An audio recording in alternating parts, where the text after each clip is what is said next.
যদি বিএনপি ক্ষমতায় আসে, যদি আসে, আমি মনে করি যে এই পার্টির চেহারা এরকম থাকবে না। এটা আমার ধারণা। কেমন হবে চেহারা?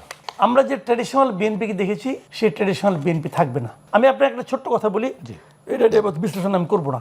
সেটা হলো, আমি মাঝে মাঝে বলতাম আগে যে 2008 সালে যখন তারেক রহমান এই দেশ থেকে চলে গেলেন, আর 2025-এ যখন উনি আসলেন, ওই যাওয়ার সময় যে তারেক রহমান গিয়েছিলেন ওই তারেক রহমান কিন্তু ফেরেননি, অন্য এক তারেক রহমান ফিরেছি। আমি এটাও মনে করি 12ই ফেব্রুয়ারি পর্যন্ত যে তারেক রহমানকে দেখবেন, 12ই ফেব্রুয়ারির পরে তারেক রহমান, অন্য তারেক রহমান পাবেন আপনারা। প্রাইম মিনিস্টার তারেক রহমান পাবো, অন্যরকম হবে। এখন উনি অনেক কিছু করছেন না, অনেক কিছু করতে চাচ্ছেন কিন্তু করছেন না, হয়তো ইলেকশনটার কারণে। ইলেকশনের পরে দেখেন একটা জিনিস হতে জানেন কি, আমি বলি আপনাকে, যদি নিয়তটা ঠিক থাকে না, অনেক কিছু ঠিক হয়ে যায়।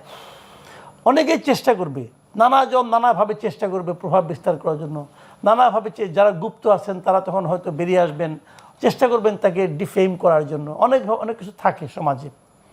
কিন্তু যদি লোকটা যদি ঠিক থাকে, সে যদি ভাবে আমার কিছু চাওয়া পাওয়ার নাই, আমি এগুলি করতে দেব না, যদি উনি সিদ্ধান্ত নেন, ভালো লোক ওনার কাছে কিন্তু এসে জুটে যাবে।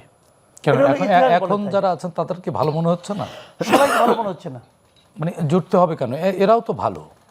তাহলে আপনি আশা করে থাকেন, আমি আশা করি না এদেরকে নিয়ে। আচ্ছা, আমি তাদেরকে চিনি। আচ্ছা, যে লোকগুলোকে আমি চিনি, আমি বলো যে কে, আমি তো নাম বলবো না। নাম বলে আপনি আমাদের বলে, আমি তো এটা প্রমাণ করতে পারবো না। আমি তো কিছু লোককে চিনি। এদের নিয়ে আপনার কনফিউশন আছে? আমার কনফিউশন আছে। অনেককে আমি চিনি, অনেকে একসময় ছাত্র শিবির করতো, আমি জানি। তারা তারেক রহমানের আশেপাশে আছে? আছে, আছে। কিন্তু একজন নাগরিক হিসেবে আপনার তো দায়িত্ব, একজনের যদি ভালো চান এগুলো ডিসক্লোজ করা দায়িত্ব না? আমি কি সেই দায়িত্ব পালনের পর্যায়ে আছি? নাগরিক তো আপনি। নাগরিক তো, এই জন্য আমি আমার সন্দেহ কথাটা প্রকাশ করলাম। এখন খুঁজে দেখার দায়িত্ব ওনাদের। আমি ওনাকে ইনফর্ম করলাম যে আপনি দেখেন, উনি আমার কথা শোনার তো কোনো দরকার নাই, উনি জাজ করবেন, ওনার লোক দিয়ে জাজ করবেন। কাজে এটা তো এইভাবে কোনো সমস্যা না, তো এই সমাধান হয়ে যাবে। সন্দেহটা করা মানে কি? আপনি অস্বস্তি বোধ করছেন, আমি সেই অস্বস্তি কথাটা ইনফর্ম করলাম, উনি দেখবেন। শোনেন, আপনি আর কি হাইপোথেটিক্যালি ভাবেন, আওয়ামী লীগের মতো দল, সেই দলে গুপ্ত জামাত ছিল না? ছিল, এখন প্রকাশ হয়েছে। আওয়ামী লীগের সঙ্গে শিবিরের কোনো মিল কখনো ছিল? জামাতের কোনো মিল কখনো ছিল? ছিল না।